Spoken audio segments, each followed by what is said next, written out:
प्यारे बच्चों, welcome to my channel Verma study 2020 book लाना। मैं यूपी बोर्ड के क्लास 11 के छात्र छात्राओं के लिए ज्योग्राफी सब्जेक्ट को हिंदी माध्यम से मैं फुल कोर्स कराऊंगा।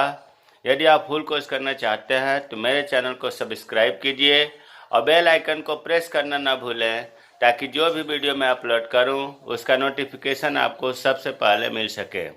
प्यारे बच्चों, भौतिक भूगोल के मूल सिद्धांत में चैप्टर 9 पार्ट 1 सौर विकिरण ऊष्मा संतुलन एवं तापमान चल रहा है। आज हम लोग इसमें पढ़ेंगे कि सूर्यातप, जिसे सूर्याभिताप कहते हैं, इंसोलेशन क्या है, सूर्यातप को प्रभावित करने वाले कारक कौन कौन से हैं, पार्थिव विकिरण क्या है, सूर्यातप और पार्थिव विकिरण में अंतर क्या है। तो सबसे पहले देखते हैं सूर्यातप। देखिए, जैसे नाम से लग रहा है, अगर हम तोड़ें सूर्य प्लस आतप, सूर्य जो है आग का बहुत विशाल बड़ा गोला है जो पृथ्वी से सैकड़ों गुना बड़ा है। इस सूर्य से अर्थात सूर्य के इस विशाल तप्त गोले से ताप की तरंगें प्रसारित होती हैं, जिसे हम विकिरण कहते हैं, सौर विकिरण। और ये जो ताप तरंगें प्रसारित होती हैं सूर्य से, वो पृथ्वी पर 3 लाख किलोमीटर प्रति सेकंड की गति से आती हैं। कितना? 3 लाख किलोमीटर प्रति सेकंड की गति से सूर्य की ताप तरंगें पृथ्वी पर आती हैं और पृथ्वी को ऊष्मा प्रदान करती हैं, ऊर्जा प्रदान करती हैं। तो जो सूर्य से प्राप्त होती है ऊर्जा या ऊष्मा, इसी को कहा जाता है सूर्यातप। यह लघु तरंगों के रूप में प्राप्त होता है और जब पृथ्वी पर ऊष्मा पहुँचेगी, ऊर्जा पहुँचेगी, तो पृथ्वी गर्म होगा। तो उम्मीद है कि सूर्यातप आपको समझ में आ गया होगा। वैसे हमने ब्रैकेट में लिख रखा है, सूर्यातप से आशय है सूर्य से प्राप्त होने वाली गर्मी या ऊष्मा या ऊर्जा। सूर्यातप को कैलोरी में मापा जाता है और यह 1.94 कैलोरी प्रति वर्ग सेंटीमीटर प्रति मिनट ऊर्जा प्राप्त करती है। पृथ्वी जो है 1 मिनट में प्रति वर्ग सेंटीमीटर में 1.94 कैलोरी सूर्य से ऊर्जा प्राप्त करती है। सूर्यातप की मात्रा का मापन कैसे करते हैं? पाइरहेलियोमीटर नामक उपकरण द्वारा इसका हम मापन करते हैं। सूर्यातप को एक हम आसान से चित्र से समझेंगे ताकि हमेशा के लिए याद हो जाए। देखिए, चित्र में ये पृथ्वी बनाया हमने और इसको जो है वायुमंडल बनाया। वायुमंडल की विभिन्न परतें होती हैं, क्षोभ मंडल, समताप मंडल, ओजोन मंडल, वायुमंडल, बहिर्मंडल, 5 परतें होती हैं और इसके ऊपर जो है हमने सूरज दिखाया है। प्यारे बच्चों, सूरज और पृथ्वी के बीच में 14 करोड़ 96 लाख किलोमीटर दूरी है और जब सूर्य से ताप तरंगें प्रसारित होती है, जब पृथ्वी को चलती हैं, तो सूर्य से और वायुमंडल की जो ये ऊपरी परत है, इसके बीच में ताप तरंगों का अधिकांश भाग विलीन हो जाता है। ये वायुमंडल के ऊपरी परत से और सूरज के बीच में शून्य कहते हैं। शून्य जीरो वाला शून्य नहीं, अंतरिक्ष भी कह सकते हैं। इसमें ताप की जो किरणें तरंगें चलती हैं, अधिकांशतः भाग इसमें जो है विलीन हो जाती है अंतरिक्ष में। जितना वहाँ से चली सूर्य के पास से ताप तरंगे, इस वायुमंडल के ऊपरी परत पर मात्र 2 अरबवां भाग पहुँचता है। जितनी चली थी ताप तरंगे, उसका केवल 2 अरबवां भाग पहुँचता है वायुमंडल के ऊपरी परत पर। और प्यारे बच्चों, जो ये 2 अरबवां भाग पहुँचा वायुमंडल पर, इसका 35% भाग वायुमंडल से प्रतिबिंबित हो करके फिर शून्य में वापस हो जाता है। ध्यान से समझिए कि कुल सूर्य तक की ताप तरंगे का 2 अरबवां भाग वायुमंडल के ऊपरी परत पर पहुंचा और जो 2 अरबवां भाग पहुंचा उसका 35% भाग यहाँ से वापस हो गया, टकरा करके वायुमंडल से प्रतिबिंबित होकर के शून्य में वापस चला गया। अब 2 अरब का जब 35% निकल गया तो अब इसका जो वायुमंडल की परतें हैं, बाकी जो है 14% ये वायुमंडल के विभिन्न परतें सोख लेती हैं। हमने लिखा भी है 14% भाग को वायुमंडल की विभिन्न परतें सोख लेती हैं। क्षोभ मंडल, समताप मंडल, ओजोन मंडल, आयन मंडल, बहिर्मंडल, ये 14% सोख लेती हैं 2 अरब भाग का। और उसके बाद जब आप देखोगे कि 35% वो, 14% ये, तो 51% बचा। वो 51% धरती पर पहुंचता है। मतलब आप इस प्रकार से कह सकते हो कि सूर्य के पास जो 2 अरब भाग वायुमंडल के ऊपरी परत पर आया था, इसका मात्र 51% भाग पृथ्वी पर पहुंचा है। 14% तो वायुमंडल सोख लिया, 35% यहाँ से परावर्तित हो गया और बाकी शून्य में विलीन हो गया। तो जो ये 51% पहुँचा है, इसी को हम सूर्यातप कहते हैं। अब कभी कभी पूछता है कि सूर्यातप और पार्थिव विकिरण में अंतर बताइए। पहले तो पार्थिव विकिरण समझिए क्या है। प्यारे बच्चों, जैसे सूर्य से विकिरण हुआ, सौर विकिरण हुआ, ताप तरंगे आई पृथ्वी तक, और ये ताप तरंगे लघु तरंगों के रूप में आती हैं।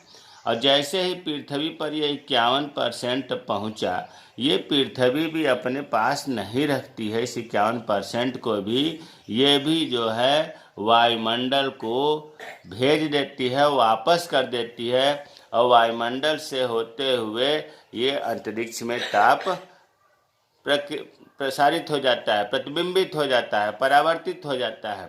तो जब पृथ्वी से वापस होता है 51%, इसको कहते हैं पार्थिव विकिरण। पार्थिव विकिरण। तो दोनों में अंतर यहाँ लिखा है। सूर्यातप भी हमने बताया कि पृथ्वी की सतह पर आने वाले सौर विकिरण, मतलब सूर्य की उष्मा, ताप तरंगे को ही सूर्य ताप कहते हैं, सूर्यातप कहते हैं। यह लघु तरंगों के रूप में प्राप्त होता है और यह पृथ्वी को गर्म रखता है। पार्थिव विकिरण में इसका ठीक उल्टा, सूर्य से जो प्राप्त ऊर्जा या उष्मा पृथ्वी को मिल रही है, पृथ्वी द्वारा वापिस अंतरिक्ष में छोड़ने की प्रक्रिया को पार्थिव विकिरण कहते हैं। पृथ्वी द्वारा वापिस अंतरिक्ष में जो 51% मिला था, उसे फिर अंतरिक्ष में वापस कर दी पृथ्वी, इसे कहते हैं पार्थिव विकिरण। यह उष्मा दीर्घ तरंगों के रूप में परावर्तित होता है।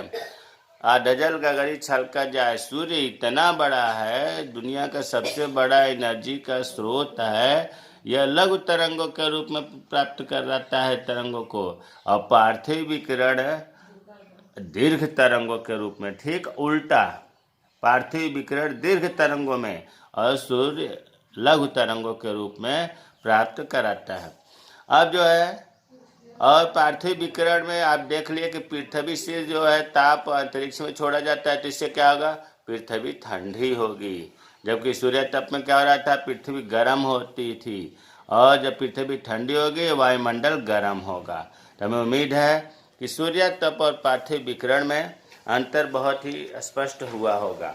अब जो इसका महत्वपूर्ण है वो ये है कि सूर्यातप को प्रभावित करने वाले तत्व कौन कौन से हैं, या कारक कौन कौन से हैं, या हम दूसरे रूप में कह सकते हैं कि पृथ्वी की सतह पर सूर्यातप में भिन्नता क्यों है। मतलब जो सूर्यातप की प्राप्ति हो रही है वो सभी स्थानों पर एक जैसा नहीं हो रही है। कहीं पर सूर्यातप ज़्यादा मिलता है पृथ्वी को, कहीं पर कम मिलता है, कहीं पर बहुत कम मिलता है। तो ऐसा क्या कारण है जो सूर्यातप में विभिन्नता आ जाती है। तो पहला है पृथ्वी की अपसौर, पृथ्वी के उपसौर व अपसौर स्थिति बहुत महत्वपूर्ण है। उपसौर और अपसौर स्थिति, आपको छोटे क्वेश्चन तो पूछे ही जाते हैं कि उपसौर क्या है, अपसौर क्या है, उपसौर और अपसौर स्थिति में अंतर क्या है, और पृथ्वी की सतह पर सूर्यातप में भिन्नता में तो एक फैक्टर यही है। तो देखिए, इसको अभी हम जो लिखे हैं इससे पहले, जैसे मान लीजिए कि हमने यहाँ बना दिया सूर्य और यहाँ बना दिया पृथ्वी और इस साइड में भी हमने पृथ्वी बना दिया। अब यहाँ हम ये देखते हैं कि सूर्य और पृथ्वी के बीच में कभी ऐसी स्थिति आती है कि बहुत सबसे अधिक दूर उस समय होती है। पृथ्वी सूर्य से सबसे दूर होती है।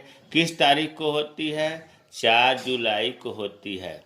इसी स्थिति को हम कहते हैं अपसौर। अपसौर को अंग्रेजी में बोलते हैं पहेलियन।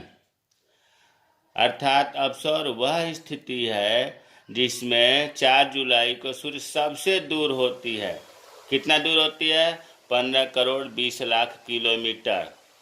और 3 जनवरी को सबसे नज़दीक होती है सूर्य से। कौन? पृथ्वी। इसको कहा जाता है उपसौर स्थिति। अंग्रेजी में बोलते हैं पेरिहेलियन। यही चीज़ इसमें लिखा है कि सूर्य के चारों ओर परिक्रमण के दौरान पृथ्वी 4 जुलाई को सूर्य से सबसे दूर होती है। इस स्थिति को अपसौर एफिलियन कहते हैं। और 3 जनवरी को पृथ्वी सूर्य से सबसे निकट होती है, 14 करोड़ 70 लाख किलोमीटर होती है। इस स्थिति को उपसौर कहते हैं। अब सोचो, 3 जनवरी को पृथ्वी सूर्य से नज़दीक हो रही है, 4 जुलाई को पृथ्वी सूर्य से सबसे दूर हो रही है, तो स्वाभाविक है कि 3 जनवरी को सूर्यास्त पृथ्वी पर ज़्यादा पड़ेगा। कितना ज़्यादा पड़ेगा? अपसौर से 6% ज़्यादा पड़ेगा। यही कारण है कि सूर्यास्त जो है उपसौर और अपसौर के कारण भी विभिन्नता पाई जाती है। दूसरा है पृथ्वी की सीधी व तिरछी किरणें। बहुत महत्वपूर्ण है। हमने एक चित्र बनाया है, इस चित्र को आप समझिए कि ये जो है आपका पृथ्वी है, अंदर वाला गोला, बीच में भूमध्य रेखा जिसको हम विषुवत रेखा, 0 अंश अक्षांश रेखा कहते हैं, सामने उत्तरी ध्रुव है, इधर दक्षिणी ध्रुव है और इसके चारों ओर एटमॉस्फेयर वायुमंडल है। अब प्यारे बच्चों, इधर से ईस्ट में पूरे में सूर्य होता है। इसकी हमने एक उदाहरण के तौर पर किरणें प्रसारित करके देखा। अब देखो, मान लो कि 4 किरणें यहाँ पहुँच रही हैं भूमध्य रेखा पर, जिसको हम कहते हैं सीधी किरणें, क्योंकि सीधे पहुँच रही हैं। और जब ये सीधी किरणें हैं तो ये जो है कम क्षेत्रफल में ही कम एरिया को गर्म करती हैं और इसीलिए ये ज़्यादा गर्म कर देती हैं। क्यों? क्योंकि ये कम क्षेत्रफल में ये सीधी किरणें पहुंच रही हैं और वायुमंडल भी कम पार करना पड़ रहा है। ध्रुवों पर तिरछी पहुंच रही हैं और तिरछे के कारण मान लो इसमें भी उतने ही कीड़े, जैसे सीधी कीड़े हमने 4 दिखाया, तिरछी कीड़ों में भी 4 दिखा रहे हैं। तो ये हम देख रहे हैं कि 4 कीड़े तिरछी की वजह से इनको ज़्यादा क्षेत्रफल को गर्म करना पड़ रहा है, वायुमंडल भी ज़्यादा पार करना पड़ रहा है। इसलिए सूर्यातप उत्तरी ध्रुव पर या दक्षिणी ध्रुव पर कम पहुंचता है, सीधी कीड़े पर सूर्यातप ज़्यादा पहुंचता है।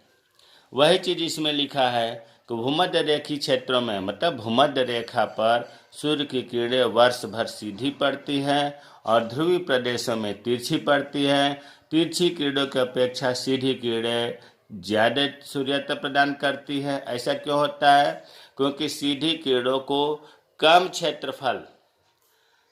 क्षेत्र गर्म करना पड़ता है, इसलिए धरती को ये अधिक गर्म करती हैं। और जब धरती गर्म होगा तो इसके संपर्क में आने वाली हवाएं भी गर्म होंगी, वायुमंडल भी गर्म होगा। इसके विपरीत जो तिरछी किरणें हैं ये अधिक वायुमंडल को, देखो इतना वायुमंडल को पार करना पड़ रहा है, जबकि सीधी में इतने ही था। जब वायुमंडल भी ज़्यादा का पार करना पड़ रहा है और अधिक भूभाग को गर्म करना पड़ रहा है तिरछी होने के कारण, इसलिए तिरछी किरणों से सूर्यातप कम प्रदान होता है। तो आपको दो अभी तक बताया गया, पृथ्वी के उपसौर और अपसौर स्थिति, दूसरी है सूर्य की सीधी व तिरछी किरणें। अब तीसरा है ऊंचाई का अंतर।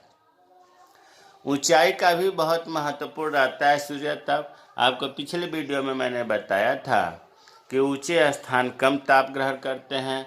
यह भी बताया था कि 165 मीटर की ऊंचाई पर जब हम जाते हैं तो 1 डिग्री सेंटीग्रेड तापमान कम हो जाता है। अब क्यों तापमान कम होता है ये भी जानना जरूरी है।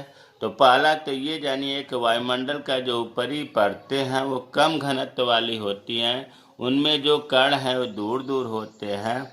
उनमें जो जल वाष्प, धूल के कण, भारी गैसें वो कम होती हैं, इसलिए ऊपर तापमान कम होता है।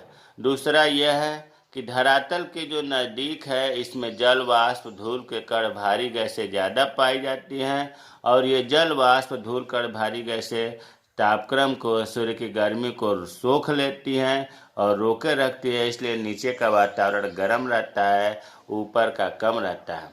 तीसरा है धरातल के निकट जो वायु अधिक घनत्व वाली होती है, क्योंकि भारी गैसें होती है इसलिए ये अधिक गर्मी ग्रहण करती है। तो आपको पता चल गया होगा कि धरातल के पास क्यों तापक्रम ज़्यादा होता है और ऊपर जैसे जैसे जाते हैं 165 मीटर पर 1 डिग्री सेंटीग्रेड तापमान कम क्यों हो जाता है।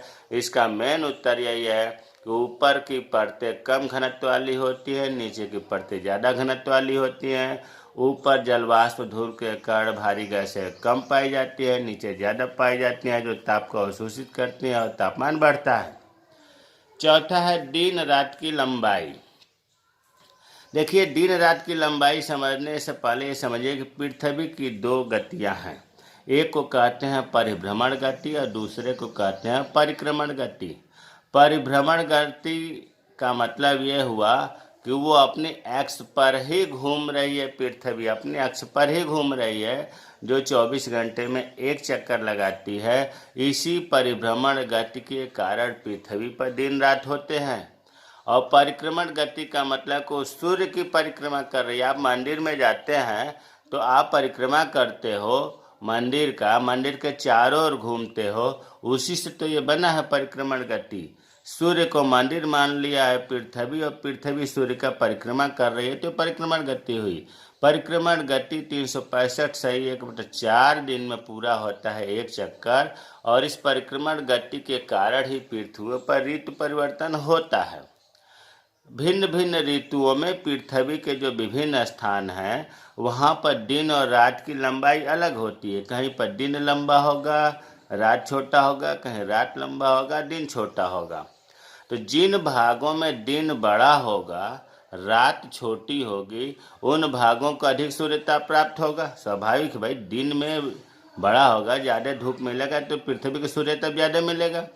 और पृथ्वी के जिन भागों में दिन छोटा होगा, रातें बड़ी होंगी, वहाँ दिन छोटा होने का क्या होगा, सूर्यतप कम मिलेगा। तो एक सूर्यतप को प्रभावित करने वाला कारक यह भी हुआ दिन रात की लंबाई।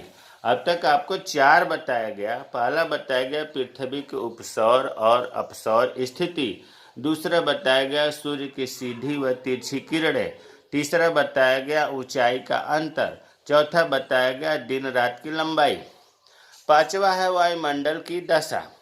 प्यारे बच्चों, वायुमंडल अगर साफ सुथरा है, बादल नहीं है, नमी नहीं है, धूल नहीं है, जलवाष्प नहीं है, तो सूर्यतप स्वाभाविक है कि पृथ्वी पर ज़्यादा मिलेगा। और अगर बादल, नमी, धूल, जलवाष्प ज़्यादा है वायुमंडल में तो पृथ्वी को सूर्यतप कम मिलेगा। यह भी प्रभावित करता है। छठा है धरातल का स्वभाव। धरातल का प्रकृति कैसा भी हो, यह भी सूर्यतप को बहुत ही प्रभावित करता है। मान लो पृथ्वी का खुला है, कोई चीज़, मकान नहीं है, वनस्पतियाँ नहीं है, वनस्पति रहित क्षेत्र है, तो क्या होगा, वहाँ पर सूर्यतप पृथ्वी को ज़्यादा मिलेगा। और अगर वन वाली भूमि है, जंगल खड़े हैं, वन खड़े हैं, कृषि हुई है, कृषि भूमि है, तो वहाँ पर सूर्यतप अपेक्षाकृत खुले वाले की अपेक्षा सूर्यतप कम मिलेगा। इसी प्रकार रेतीली भूमि है, रेतीली भूमि में वनस्पतियाँ कम होती हैं, रेत जल्दी गर्म होता है तो सूर्य तप ज़्यादा मिलेगा।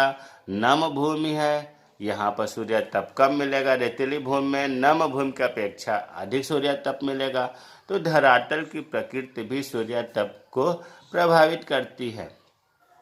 7वां है जल व थल का भिन्न स्वभाव। देखिए जल व थल का भिन्न स्वभाव का मतलब हुआ कि जब सूर्य की किरणें पहुंचती हैं जल पर तो जल भाग थल भाग की अपेक्षा धीरे धीरे गर्म और ठंडा होता है। जल भाग की अपेक्षा तल भाग शीघ्र गर्म तथा ठंडा, मतलब जल धीरे धीरे गर्म होता है, धीरे धीरे ठंडा होता है, जबकि स्थल जो भाग है वो जल्दी गर्म होता है, जल्दी ठंडा होता है। इसका कारण क्या है? कारण यह है कि जल में ताप किरणें अधिक गहराई तक प्रवेश कर जाती हैं पानी में। तो जब अधिक गहराई तक प्रवेश करेंगी तो उनको ज़्यादा क्षेत्रफल में ज़्यादा मात्रा में गर्म करना पड़ेगा। और यही कारण है कि सूर्य की किरणें जल में थल की अपेक्षा, क्योंकि स्थल पर क्या होता है कि सूर्य की किरणें अंदर नहीं पहुंच पाती है और जल्दी गर्म हो जाती है। तो हमें उम्मीद है कि आपको समझ में आया होगा कि जलीय भाग में प्रकाश की किरणें अंदर तक पहुंचती हैं, थलीय भाग में ऊपरी परत को ही गर्म करते हैं, इसलिए थल की ऊपरी परत जल्दी और अधिक गर्म हो जाती हैं। अर्थात स्थलीय भाग ज़्यादा सूर्य तप से प्रभावित होता है, सूर्य तप ज़्यादा प्राप्त होता है। तो हमें उम्मीद है कि आज का जो वीडियो है सूर्य तप क्या है, सूर्य तप को प्रभावित करने वाले कारक कौन कौन से हैं, पार्थिव विकिरण क्या है, सूर्य तप और पार्थिव विकिरण में अंतर क्या है, समझ में आ गया होगा। यदि अगर कोई हेडिंग या कोई बात समझ में नहीं आई है तो आप कमेंट बॉक्स में कमेंट करें, मैं रिप्लाई करूँगा। मेरे चैनल को सब्सक्राइब कीजिए। वीडियो कैसा लगा, अच्छा लगा कि बुरा लगा? बुरा लगा तभी आप कमेंट्स करें ताकि मैं आने वाले वीडियो को अच्छा से अच्छा बना सकूं। और अच्छा लगा तो उससे भी आप कमेंट में लिखें, उससे मैं मोटिवेट होता हूं, उत्साह बढ़ता है और अच्छा से अच्छा वीडियो बनाने के लिए मैं उत्साहित होता हूं। जय हिंद, जय भारत।